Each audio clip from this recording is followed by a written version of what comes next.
Beal for three. Missed it. Rebound Kaminga. Ball game over. And the Warriors going to win. They had to have. Kevin Durant with hugs for KD and Steve Kerr. And comes over to find his pal Steph Curry. And the Warriors win 109-105. Finally getting a victory. Crawl back over 500 and hopefully set a trend for the rest of this homestand. Well said. Voice of the Warriors, Tim Roy right there here earlier tonight on 95.7 The Game, and welcome into Warriors Wrap-Up. Mark Randy with you live from K-Fico Pizzeria at Thrive City on the east side of Chase Center overlooking the bay. A beautiful setup here at K-Fico, but a beautiful performance from the Golden State Warriors, who knock off the Phoenix Suns 109-105 in a come-from-behind victory, led once again by Jonathan Kaminga. 34 points off the bench for the second consecutive game. It was Kaminga down the stretch that won this game for the Warriors, in addition to team defense down the stretch. Jonathan Kaminga, 13 of his 34 points in the fourth quarter. He got to the line 10 times in the fourth quarter, made 7 of them. Every single one of them were clutch, including 5 in the final couple of minutes, and the Warriors win. Again, final score 109-105 over KD and the Suns. A big win because the Warriors stay on the right side of 500. If they lost tonight, they would have fallen under 500 for the first time this season. They get the win. They're 16-15, and they push the Suns to sub 500 at 15-16. But a huge win for the Warriors, and we're just getting started here on Warriors Wrap-Up.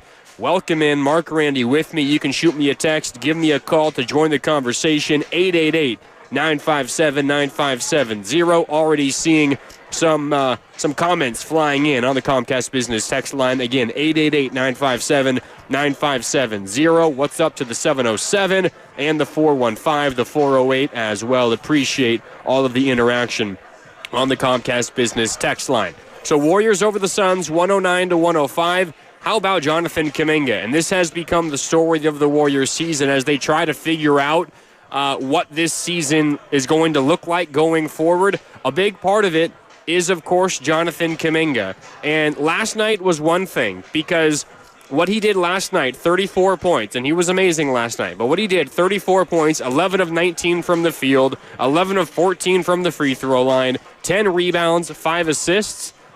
Fantastic. And there's no ifs, ands, or buts about that. That happened, though, with Stephen Curry and Draymond Green sidelines. That's one thing. Like, there's more opportunities, there's more shots, there's more responsibility on JK's plate when Steph and Draymond are out, right? And it's happened multiple times. Prior to tonight, the 2 highest scoring games of Jonathan Kaminga's career. Again, prior to tonight, the 2 highest scoring games of Jonathan Kaminga's career happened this season in the only 2 games that both Stephen Curry and Draymond Green had missed. It was the win at home against Houston early in December, when the Warriors were, again, without Steph and without Draymond, and Jonathan Kaminga scored 33 points. It was he and Wiggins, 2-man show the whole night, and those 2 led the Warriors to a win.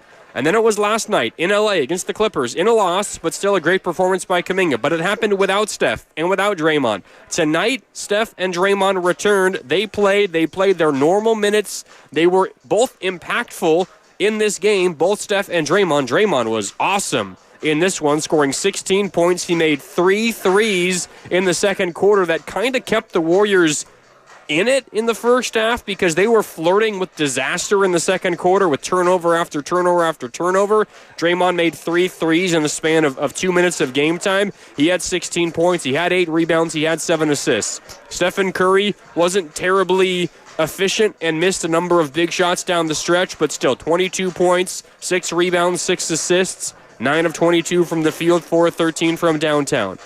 The point is, Jonathan Kaminga tonight did it, and he led the way offensively when Stephen Curry and Draymond Green were also available. And we haven't seen that all that often. He's had good games. He's had very nice games. Think about the game against Indiana when he had a really nice performance when Steph and Draymond were available and playing.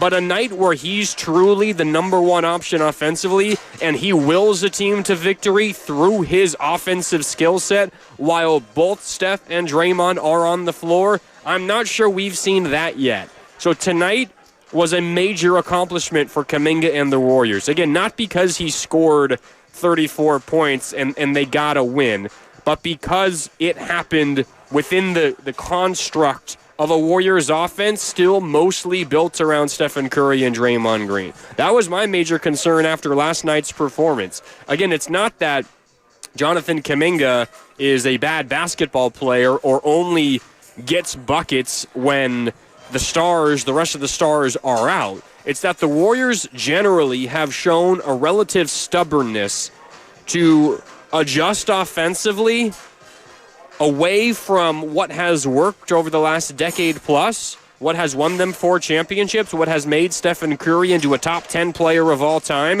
what has made Draymond Green into a Hall of Famer. Because, I mean, why? Of course, you'd be hesitant to adjust from that. It has worked for you. It hasn't been working nearly as much this season, and you could even say last season and the year prior. But when you have an emerging young talent like Jonathan Kaminga, who skill set isn't necessarily complemented by the normal offensive style the Warriors run, you have to adjust. You have to adjust, or we're going to have moments like last night where it feels like Kaminga can only be effective when your 2 centerpieces aren't playing. And if that is the reality of the situation, then you are not getting nearly enough out of a key player in Jonathan Kaminga, and you are wasting what his abilities are for you if you're not able to maximize what he can do when your 2 key players are on the court. So tonight was huge because I felt we saw the Warriors adjust their offensive attack. And it wasn't just Steph and Draymond pick and roll and the motion offense and split action and everything that comes off of that. It was, hey, you know what? We need a bucket. We're going to post up JK here. Back your shorter guy down. Get to the rim. Get to the line. Knock down your free throws. We'll take the 2 points that way. It was, hey, we're going to bring up a screen, and they're going to switch Plumlee onto Jonathan Kaminga. You know what, JK? We're just spacing everybody out. Take him one-on-one. Take him to the 10. And that happened often tonight, and we haven't seen that enough when Kaminga is on the floor alongside Steph and Draymond. There's a tendency when Steph and Draymond are on the court for Kaminga to kind of get lost in the shuffle. The same thing happens with Andrew Wiggins. It's a little more confusing, though, for Kaminga because Kaminga tends to be generally more aggressive when the ball is in his hands than Andrew Wiggins. But when he is running the motion offense and it's read and react, he's just simply not quite as good at that as he is at attacking a mismatch, getting to the rim, and scoring down low or drawing a foul and getting up a couple of free throws. Tonight we saw the Warriors adjust their offensive plan, and it worked really, really well. I mean, they won a basketball game against a quality team in the Phoenix Suns. I know the record is not great at 15-16, but they won a game against a Phoenix Suns basketball team where they got almost nothing from everybody not named Kaminga, Steph, and Draymond. I mean, you look at some of the numbers in this basketball game. How about the group of 3? Dennis Schroeder, Buddy Hield, and Andrew Wiggins. I have the numbers here for you. Here it is. Tonight, Buddy Hield 0 for 7, all from deep. Dennis Schroeder, 4 for 13, 1 of 7 from deep. The one was a huge one, a very deep 3 late in the fourth quarter that helped the Warriors win this one. But still, 4 of 13, 1 of 7 from downtown. And Andrew Wiggins, 3 of 12, 1 of 6 from downtown. Combine those 3, Hield, Schroeder, Wiggins, 7 for 32 from the field, 2 of 20 from downtown. The Warriors won a basketball game where Steph didn't go nuclear. He scored 22 points on 22 shots. That's not very great efficiency. They won a basketball game where they got that from Steph and 7 for 32 from Hield, Schroeder, and Wiggins. How did they do it? Because Jonathan Kaminga had himself maybe the best performance of his career considering the circumstances in a game the Warriors absolutely had to have. As far as December basketball games go, this was one of the most important December basketball games the Warriors have played in a really, really long time. and they got the job done. Jonathan Kaminga, 34 points for the second consecutive game, and it happened off the bench. How about this from Jonathan Kaminga? 34 points last night in LA, 34 points against the Suns tonight. That's 68 points, 23 for 39 from the field, 19 for 26 from the free throw line, 19 rebounds, and 8 assists over the last 2 games. He's the first Warriors player since 1975, 1976 to have consecutive 30-point games off the bench. And we will hear from Steve Kerr coming up a little bit later on here on Warriors Wrap-Up. But he did say that he hopes essentially to keep this rotation the same, which means the starting unit, Steph Curry, Dennis Schroeder, Andrew Wiggins, Draymond Green, and Trace Jackson-Davis. I thought TJG had himself another really nice night, by the way, and maybe over the last week or so, he's playing the best basketball of his career. He wants to keep that starting unit the same, but then he wants to play Jonathan Kaminga starters minutes. He played 37 minutes tonight. 37 minutes for Jonathan Kaminga. 37 last night, 34 and a half tonight. So 34 and a half tonight off the bench in a game where both Stephen Curry and Draymond Green play. If you're getting Jonathan Kaminga 34 minutes, it's hard for him to be upset about his role on this basketball team.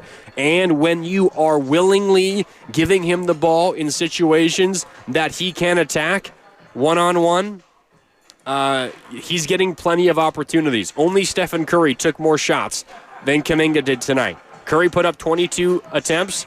Kaminga put up 20.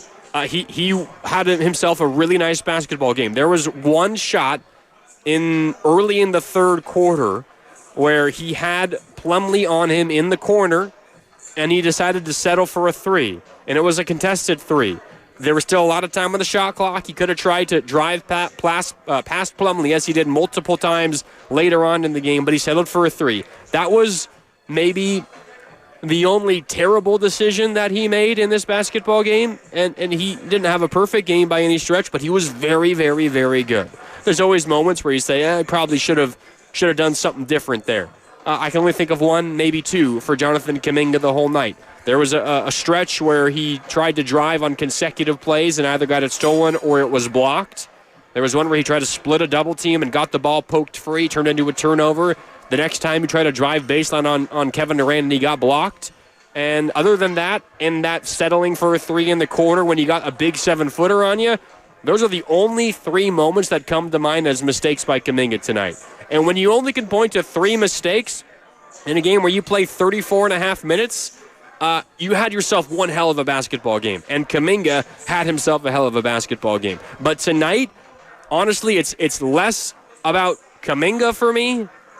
Obviously, you need him to play well, but we know he has this in him. We have seen him do it a number of times. It's a matter of, is he able to do it on a consistent basis when the Warriors are fully healthy? Tonight they were fully healthy, essentially. No Moses Moody and no GP2, but I'm talking specifically about, the alphas, Stephen Curry and Draymond Green, and Andrew Wiggins. When those guys are all available, and Jonathan Kaminga is as well, can he do what he did tonight? Again, not scoring 34 every single night, but can he be as efficient and effective in his minutes as he was tonight when those others are available? We haven't seen it consistently enough. Tonight, it happened. That's a step in the right direction. But again, it's less about Kaminga's performance for me and more about how the Warriors adjusted their plan of attack to favor Jonathan Kaminga's offense tonight.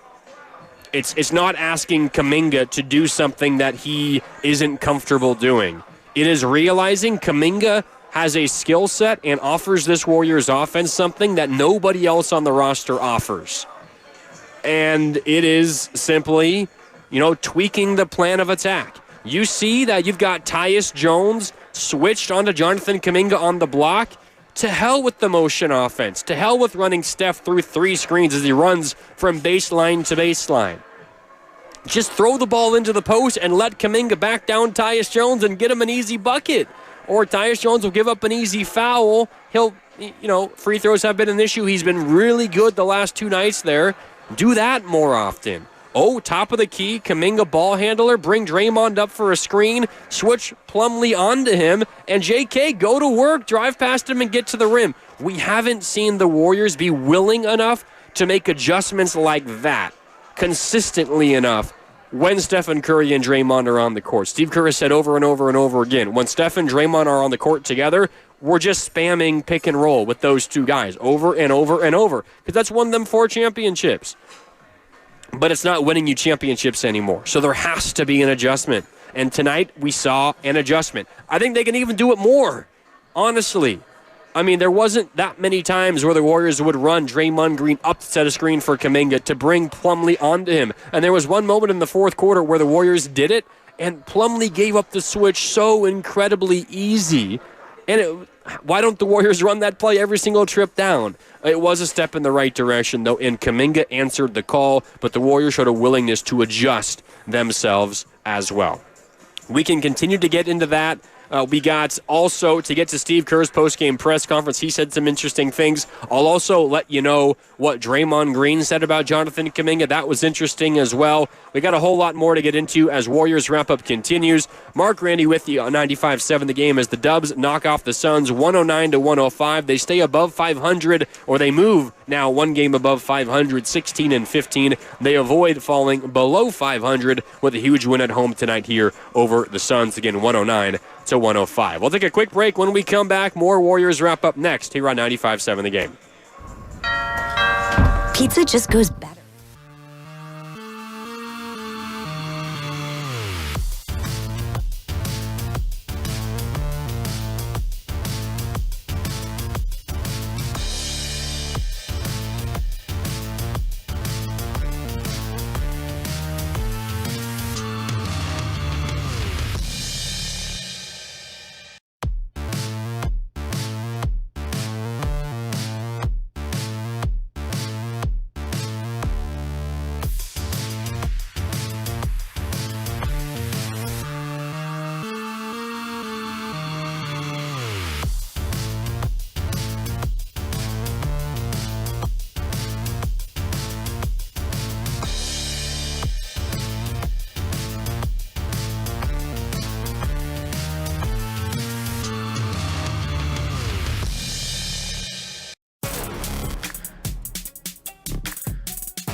right-hand runner. Curry with a bucket. How did he do that?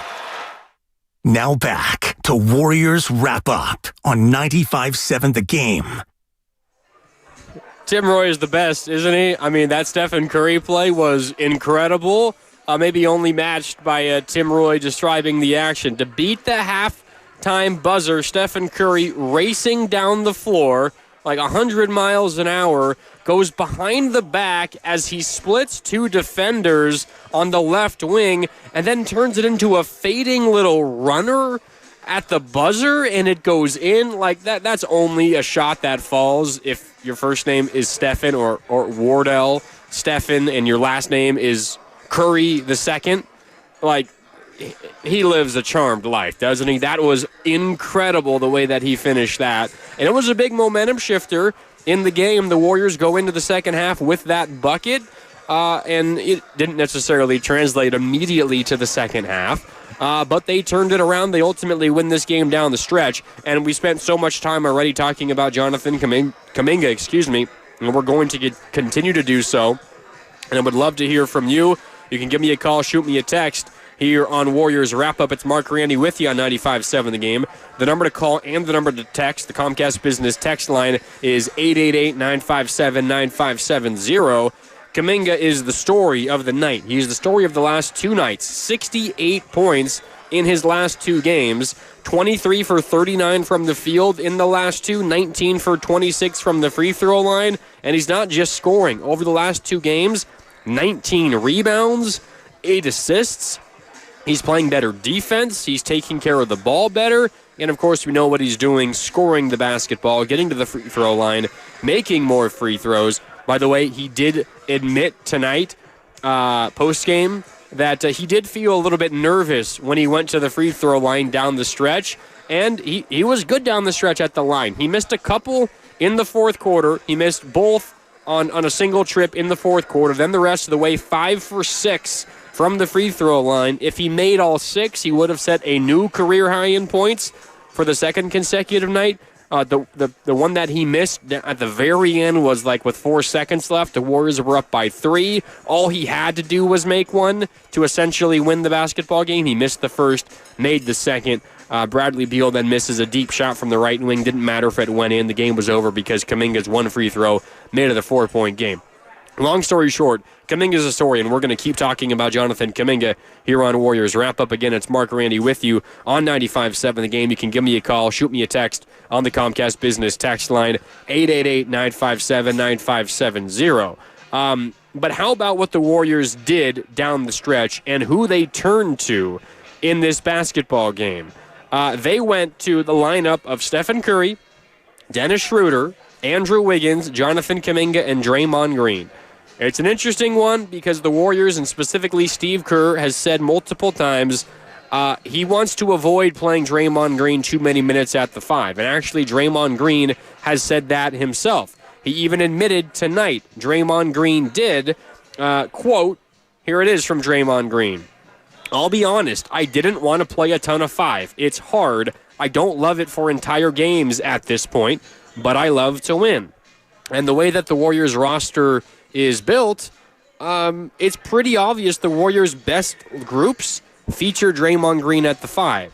Now, a big part of that is because it allows Andrew Wiggins and Jonathan Kaminga to be on the floor together, and really the only way to do that is if you have Draymond Green at the 5, because you can't have Draymond Green at the 4 if you have both Wiggins and Kaminga in, because the Warriors have already tried that, and Kaminga at the 3 just doesn't really work. When you have Wiggins, Kaminga, Draymond 2 through 4, it means you also have someone like Trace Jackson-Davis or Kevon Looney at the 5, and you just don't have enough shooting to survive in today's NBA with that grouping.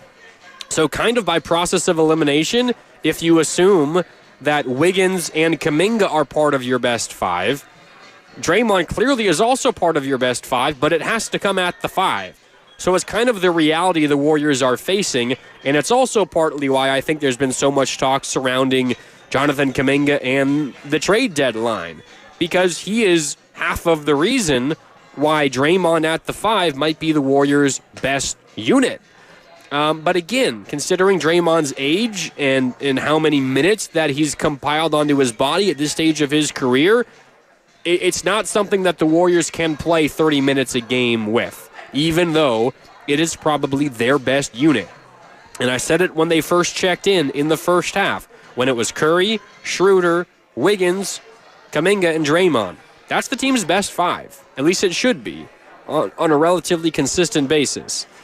Oddly enough, it wasn't in that second quarter when the Warriors moved to that group to early in the second quarter. Steph Curry committed 3 turnovers almost immediately.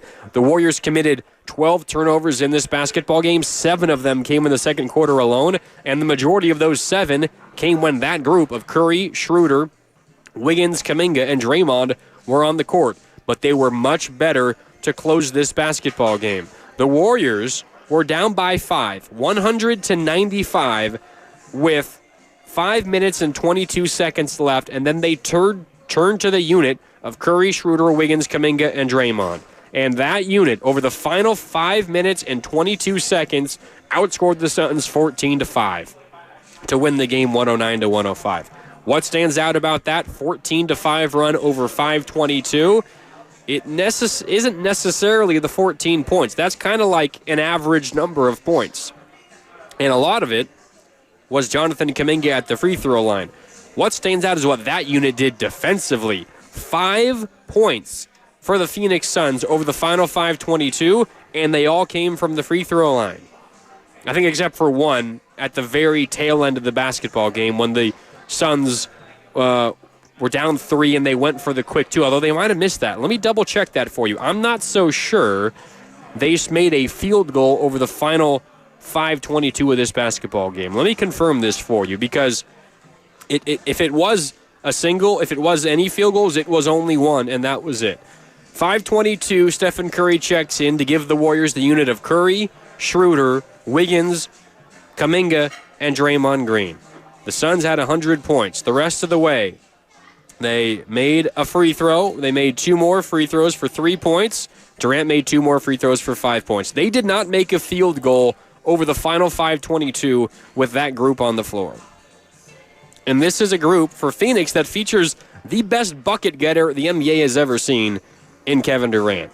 What that group did defensively maybe is as encouraging as what we've seen from Kaminga offensively over the last couple of games. Because while the Warriors offense has taken a lot of the blame for what's gone wrong for the team lately, and specifically late game execution, it has also been that the Warriors defense hasn't been as good of late as they were to begin the year. I mean, they were, for the first month of the season, they were a top 3 defense in the NBA. They've kind of trickled out. They're still currently top 10, but over the last month or so, they haven't been a top 10 defense. The offense has been worse, but it's not as if the defense is playing up to an elite level lately either. They were elite down the stretch of this basketball game. And I think what's also interesting about Jonathan Kaminga's development, and when he gets in a groove like this, it also feeds into him on the defensive end. And he has all the tools to be an elite defender. And it was him matched up with Kevin Durant multiple times down the stretch, and he funneled him to help. He did a good job of staying in front of him, and he played a pretty good game defensively as well. There was one moment where it was in the first, it was early in the third quarter, where he got a bucket on a drive. They attacked the mismatch, right? What I was talking about earlier. The Warriors see there's a Kaminga mismatch. Screw the motion offense. Screw the Steph Draymond pick and roll. Screw the split action. Just throw the ball into the post to Kaminga. He's got Tyus Jones on him. Back him down. Back him down. Get the easy bucket. Draw the foul. Get to the line. What have you. The Warriors got a bucket that way with a Kaminga post up on a mismatch. Then Kaminga on the other end, locked in defensively, gets a deflection, creates a steal, runs the break, gets a pass from, I believe it was Lindy Waters, and finishes in transition with a dunk. When you get Kaminga going offensively, and you do that by, if you're the Warriors, kind of force-feeding him the ball in those right moments when he has a positive matchup, you get more from him on the defensive side as well. And that was apparent in this basketball game tonight as well. 888-957-9570. Mark Randy with you here on a Warriors Wrap-Up. live from K-Fico Pizzeria at Thrive City on the east side of Chase Center, overlooking the bay on their outside, open air, but it is covered. Their outdoor bar area, and it's a beautiful site here. They got plenty of good pizza, and they've got salads, and they've got some hors d'oeuvres as well. I'm trying tonight the chicken cutty. It's on a sesame roll, crispy chicken cutlet, provolone, marinated artichoke, pesto, pepperoncini, pickled red onion, and chili flakes. Delicious. A lot of good food here at K-Fico Pizzeria, and appreciate them for hosting me tonight here on Warriors Wrap-Up. Again, K-Fico Pizzeria. It's one of the newest spots here at Thrive City on the east side of Chase Center. You can walk along the outside of Chase. You will eventually find it if you start in the main area where the big Christmas tree is, where you watch Bonte Hill and everybody on NBC Sports Bay Area do the pre- and post-game shows. Walk along the outside of Chase towards the bay, and you can't miss K-Fico Pizzeria here at Thrive City. Again, appreciate everyone here at K-Fico Pizzeria for hosting me on Warriors Wrap-Up tonight on 95.7 The Game. Okay, let's hear from Warriors head coach Steve Kerr, who addressed the media postgame after this Warriors win, 109-105, led by Jonathan Kaminga, who scored 34 points, tying a career high that he set last night, 68 points in his last two performances over the last two nights. How about that for Jonathan Kaminga? 34 points last night, 34 points again tonight. Did not look tired, and that's what happens when you're a 22-year-old playing pretty good basketball. You can survive back-to-backs, unlike some of the more veteran players on the Warriors. And I say that because both Stephen Curry and Draymond Green did not play last night. They're not on a back-to-back, and they looked pretty good in this one as well. Let's hear from Warriors head coach Steve Kerr, who addressed the media postgame after his team's 109-105 win over the Phoenix Suns. Here is the Warriors head coach Steve Kerr. About getting Kaminga moving, getting him action that where he's going to get towards the rim. Was that what happened tonight? Is that what you saw from him tonight? Especially that on the last play, obviously he gets the pass from Draymond, he gets fouled. Just what was going on to get him free like that? I just think he's turning a corner. I just think he's seeing the pictures well.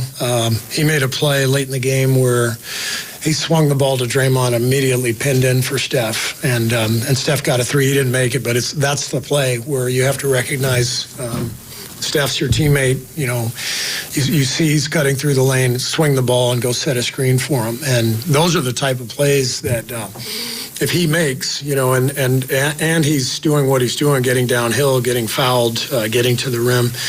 Now the mix, the blend of Steph, Draymond, JK, now it starts to really get powerful, and I'm so impressed with JK. It just feels like he's turning a corner, and he played so hard last night and again tonight. The rebound at the end, just before he got fouled, he came out of nowhere along the baseline to make that play. I think he had about 7 boards in the second half.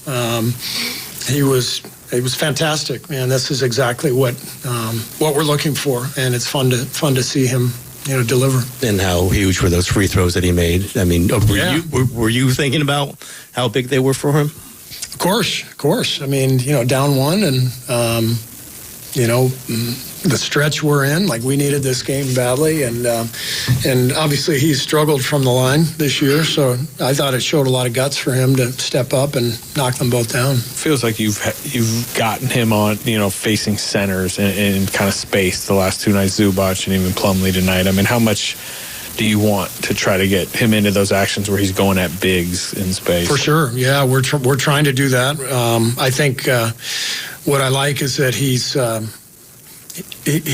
not settling for the 17-foot pull-up. He's trying to get to the rim, and then if it's not there, he's kicking it out. And then late clock, he's one of the few guys who can create a shot, or that's where that mid-range shot comes into play. So I just think the process is better overall for him.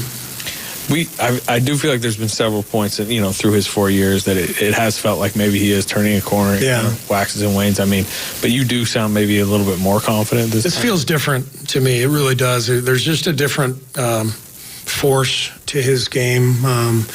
last night you saw all the times he just ran the floor, ran through the catch and attacked the rim. The 9 rebounds tonight, the timely plays that he made, it just feels different. It feels like, he's figuring out how to impact winning, which is obviously the main thing. Steve, how much of that difference is having him back-to-back games the way he did last night and tonight? That's a big deal, that's what great players do. They stack together, multiple games. And so we're going to stay with this rotation. With him coming off the bench, it allows us to get our defense set with Draymond and Trace, and then he comes in and plays with both of those guys. That gives him the space he needs at the 4. But we closed tonight with him at the 3 defensively with Trace and Draymond, and that would be ideal if we can get to that point where we can play him, at the 3 and the 4. But I like where he is, and I think our team has a chance now to rebuild our momentum. I think this was an important win. All right, there's Steve Kerr post-game tonight after the Warriors' 109-105 win. Interesting there at the very end from Steve Kerr. I'll get into that in just a second. Again, want to let you know I'm live from K-Fico Pizzeria here at Thrive City on the east side of Chase Center, overlooking the bay. A great performance for the Warriors tonight. And look who's in the building. It's Bonte Hill. Just got done with NBC Sports Bay Area. How's it going, B? It's going well, Craig. There we go. Gotta win. Yeah, leave the losses for Lubman. That's exactly right. I know how to pick them, don't I, B? There's Bonte Hill. I'm not sure if you could hear him through my mic. He said, do not trade JK. That's how good he was tonight. 34 points for Jonathan Kaminga in this one.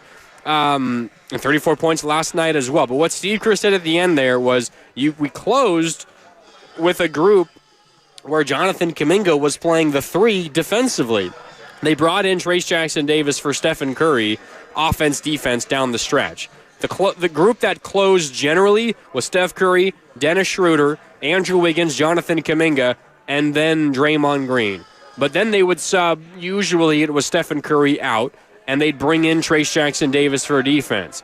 Kaminga can play the 3 defensively. What hasn't worked is Kaminga playing the 3 offensively. And I'm still not entirely sure that even if you get this Kaminga on the offensive end, that a group of, Wiggins at the 2, Kaminga at the 3, Draymond at the 4, and Trace Jackson-Davis at the 5, I'm not sure that works because even though Kaminga's scoring the ball better, there's still just not enough shooting in the modern NBA.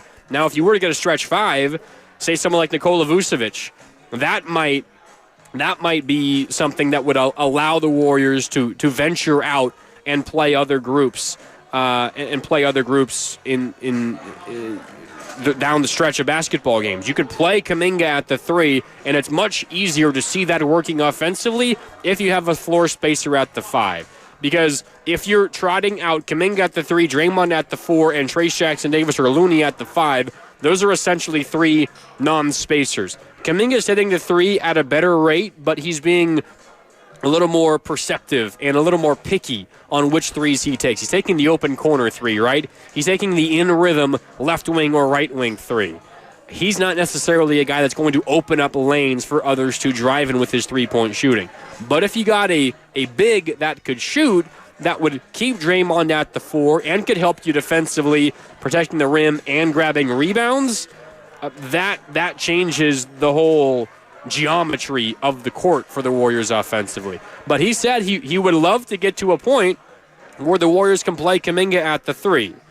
The interesting thing is that it is an elite group defensively. Schroeder, Wiggins, Kaminga, Draymond, and Trace Jackson-Davis. That is one hell of a 5 on the defensive end, and that group helped suffocate the Suns down the stretch. They did not make a field goal over the final 5.5 minutes of this basketball game, and a big part of it was because of that Warriors defensive group.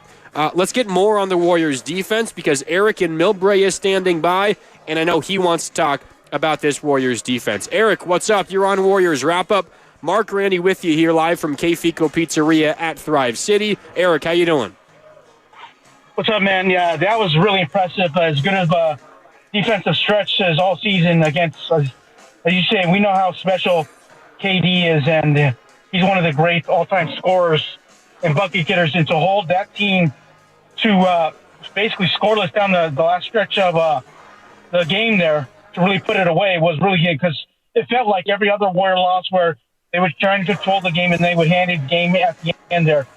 And for the defense to buckle down like they did like tonight was outstanding. This is what we need to see more out of. It's unfortunate we have it. And as far as Kaminga, man, the guy shows, that's the thing about him. They want to keep him, but the problem is you want to pay a good player max money, because if I'm paying some guy 40 to 45 million, I expect him to be elite. And they'll pay him 20 to 25 in the Wiggins range, but he's expecting to get that max money. And so far, he hasn't showed he can be that guy. He shows flashes. I love his game, but you want to be committed to him long-term at that type of money. And he's got a chance to show, like tonight, and we've seen flashes of it, but he hasn't done it consistently. If you're not a superstar, you're just a good player then if you can't do it as consistently as a Curry and the greats among the across the league have. So I'm hoping this guy really jumpstarts him and shows this stretch where they desperately need him, instead of breaking out of being a middling 500 team. JK has got to be that guy, because outside of Curry, really everybody relies on him to get their offense going. And Kaminga is showing that one guy he can play off of and get his own points. He's got to be that bucket getter they need, because I don't see a big trade happening in the future. I think that Jimmy Butler talk is nonsense. So Kaminga's got to be that guy to show that. And I'm hoping he really focuses and locks down and shows I can be a 20 plus 10 rebound type of guy. And if he can do that, I think this Warriors team could be a run. But unfortunately, everybody else is playing up and down in Curry as well lately. So I'm hoping a win tonight against a equally desperate team like the Suns really gets this team going, because you got a hot Cleveland team, the best team in the East so far this year, on Monday. So these guys got to show right now, buckle down, and let's get rolling here, because you're a middling team right now, and you got to get rolling, and you've really been a funk since that hot stretch they started off the season. So we're really hoping, JK, man, Dub Nation's really hoping he's that guy, and show the Warriors franchise you're a max money player, and they're willing to pay you, as Joe Lacob is showing. He's one of the best owners of sports. So thanks for the time, man. Yeah, appreciate the call, Eric. I think you hit on a couple of interesting things. First of all, I mean, you could tell immediately how important this game was based on the way the Warriors played. There was a different intensity and a different feel to this game, especially early, really the whole game, but you noticed it right out of the gate.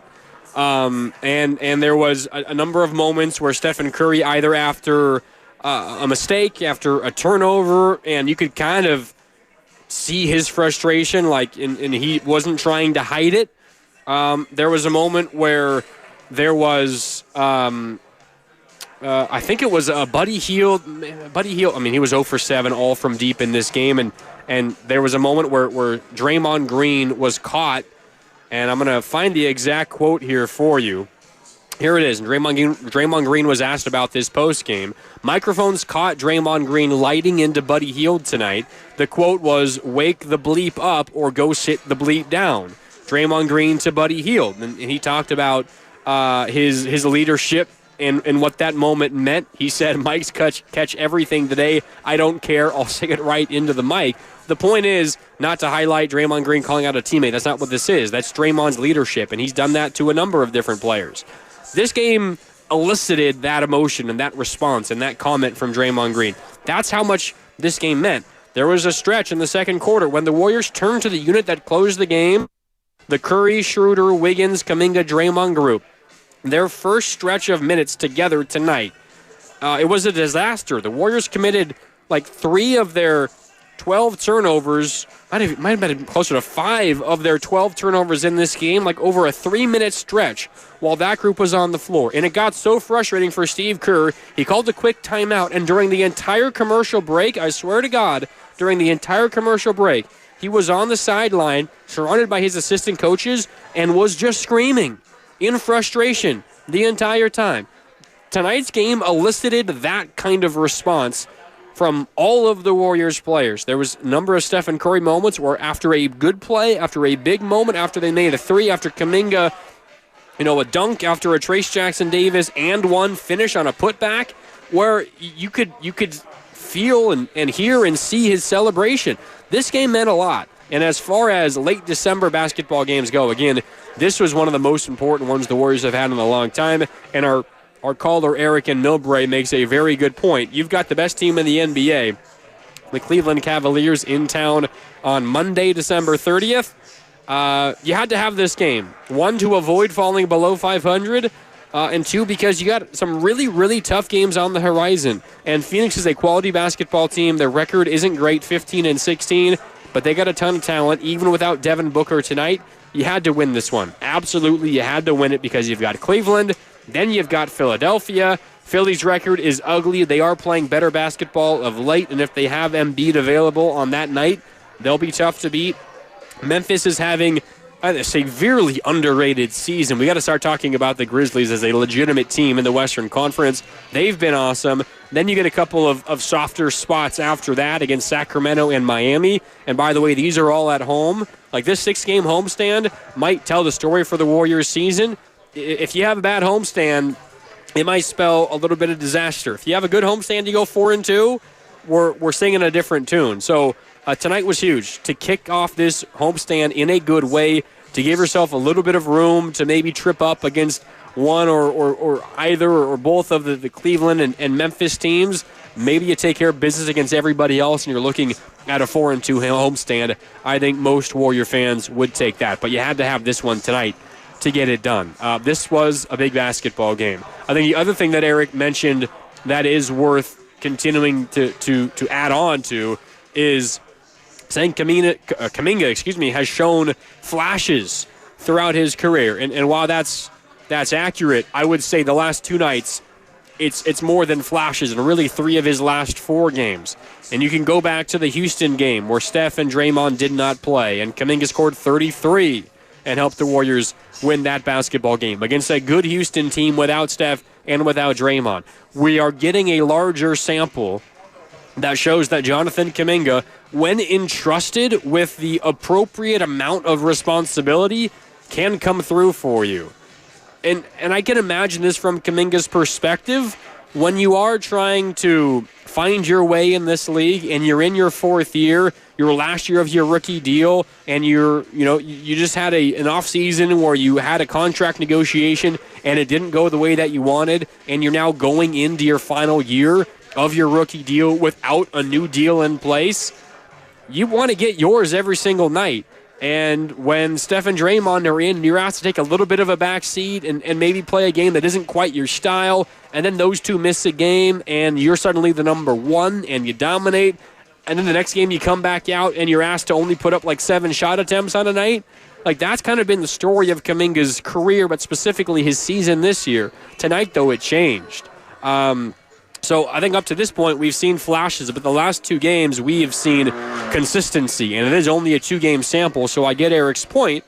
But tonight was maybe the most encouraging sign for Jonathan Kaminga, and it's not just Kaminga, it's the Warriors' decision to utilize him in a way that maximizes his strengths when Stephen Curry and Draymond Green are on the floor. And the 415, adding on to this conversation on the Comcast Business text line, the 415 writes, JK is starting to be aggressive. If he stays aggressive, he'll be unstoppable. I want to amend your text, 415, just a little bit. And thanks for joining the conversation. You can do so as well. 888-957-9570. That's the Comcast Business text line. Again, 888-957-9570.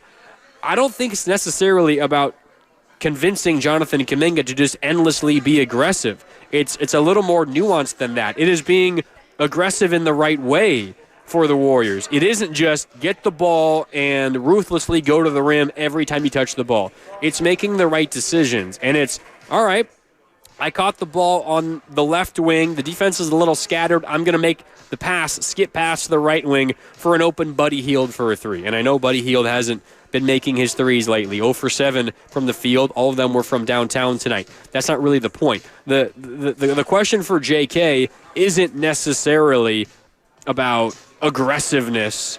It is about just making the right decisions when the ball is in your hands. Now, It's also out of his hands at times how often the Warriors go to him and how often they say, hey, JK, go get us a bucket.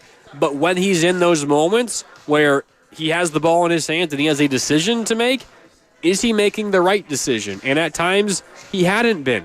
I mean, there was not the blow-up, but all the drama around Steve Kerr's comments after the win against the Timberwolves in Minnesota, where Steve Kerr was essentially, I believe he was talking about Jonathan Kaminga and maybe to a lesser degree Brandon Pajemski, but I think it was specifically about Jonathan Kaminga when Steve Kerr said, we can't be taking mid-range jumpers when there's 15 seconds on the shot clock when you got Stephen Curry on the floor. Work to get a better shot before you settle for that. You could get that mid-range jumper at any point in the shot clock.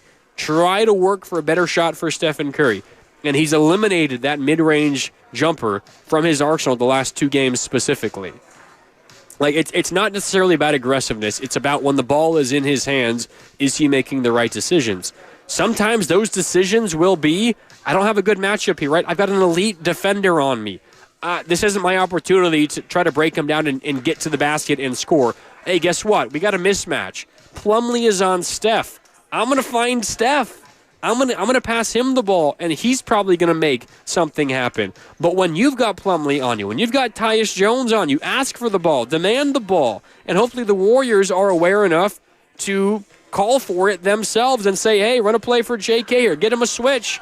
Plumlee's on him, get out of the way. He'll drive past Plumlee and get to the rim and score or get fouled. That's the adjustment that we've seen. 1 from Kaminga. He's making the right decision more often. And 2 from the Warriors. They've shown a little bit more of a willingness to say, you know what, let's screw our plan offensively. We've got an elite mismatch.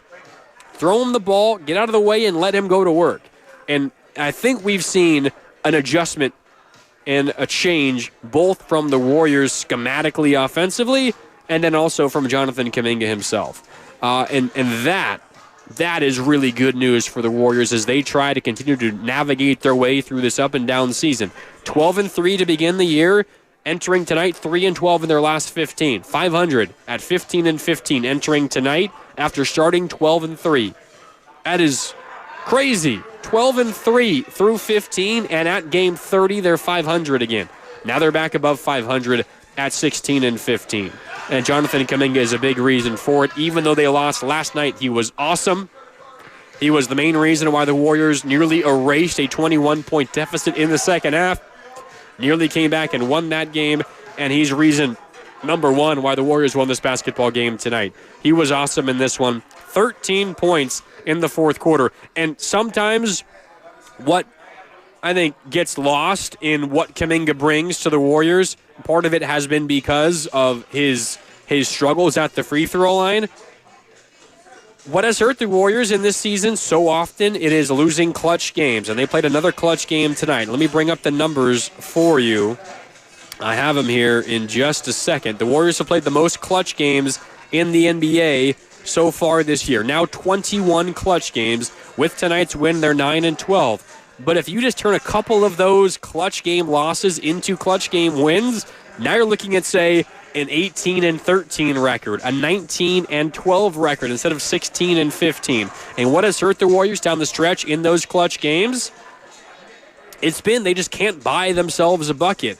And when defenses are really locking you down, specifically they're locking Steph down on the perimeter, and they're double-teaming him, and Hield's shots aren't falling, and Wiggins' shots aren't falling, and Schroeder is really struggling from the field so far as a Golden State Warrior. How do you score when all of that is not working your way? Get to the free throw line. And obviously Steph is one of the best free throw shooters percentage-wise the league has ever seen. He doesn't get there a ton. The Warriors have one player on their roster that can get to the free throw line often, and it's Jonathan Kaminga. And if he, 1, is trusted to do that in clutch time as he was tonight, and then 2, makes more of his free throws as he did tonight, the Warriors can solve a lot of their end-of-game issues just by virtue of Jonathan Kaminga at the free throw line. He scored 13 points tonight, 13 points in the fourth quarter tonight, despite only putting 4 shots up. 13 points in the fourth quarter, 4 field goal attempts. That is incredible efficiency, and it's because he got to the free throw line 10 times. He made 7 of them. I think you'll take 70% from the line for JK. You love 8 for 10, but 7 for 10 from the free throw line in a single quarter, that is special, and that's why the Warriors won this basketball game. It was not a high-scoring fourth quarter. The game was 109-105. The fourth quarter was 27-18. 7 of the Warriors' 27 came Jonathan Kaminga from the free throw line. That's what he can bring to this team that nobody else can, and that's a big reason why the Warriors won this basketball game tonight. Warriors win over the Suns 109-105 is the final score, a hugely important win.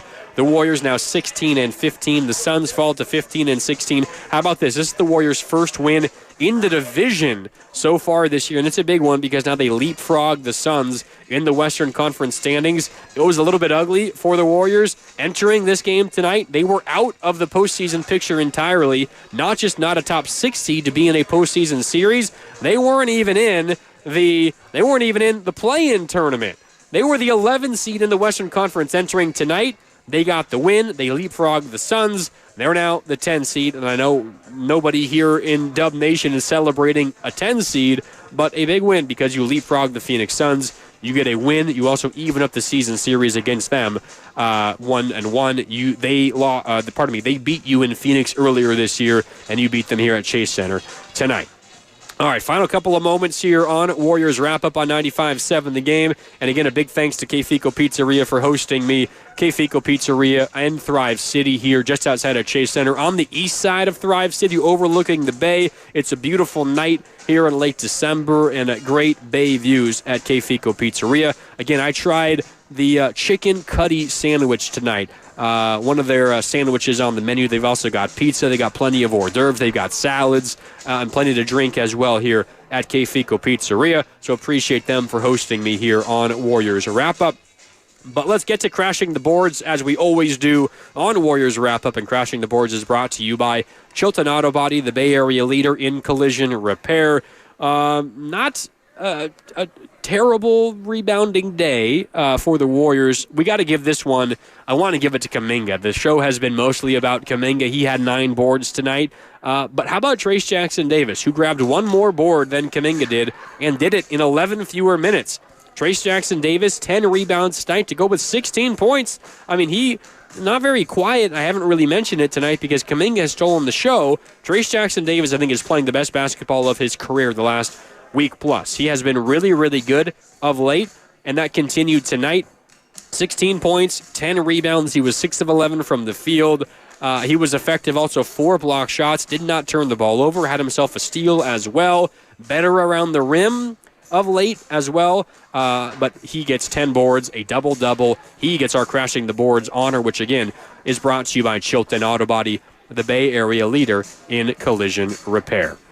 All right, that'll do it for us here on Warriors Wrap-Up, again live from K-Fico Pizzeria in Thrive City. The Dubs knock off the Suns 109-105 is the final score. Up next for the Warriors, a Monday date with the best team in the NBA, the Cleveland Cavaliers. They're in town Monday. Coverage is tip is at 7, which means coverage begins at 6 here on 95.7 The Game. Then the Warriors at home again against the 76ers on Thursday. So after they play on Monday, they got Tuesday and Wednesday off. Philly at home Thursday. Memphis on Saturday, a week from tonight. Sacramento the following day on Sunday. And then they close out this 6-game homestand with the Miami Heat on Tuesday, January 7th. But Monday is the next Warrior game, 6 o'clock. Coverage begins, 7 o'clock tip here on 95.7 The Game.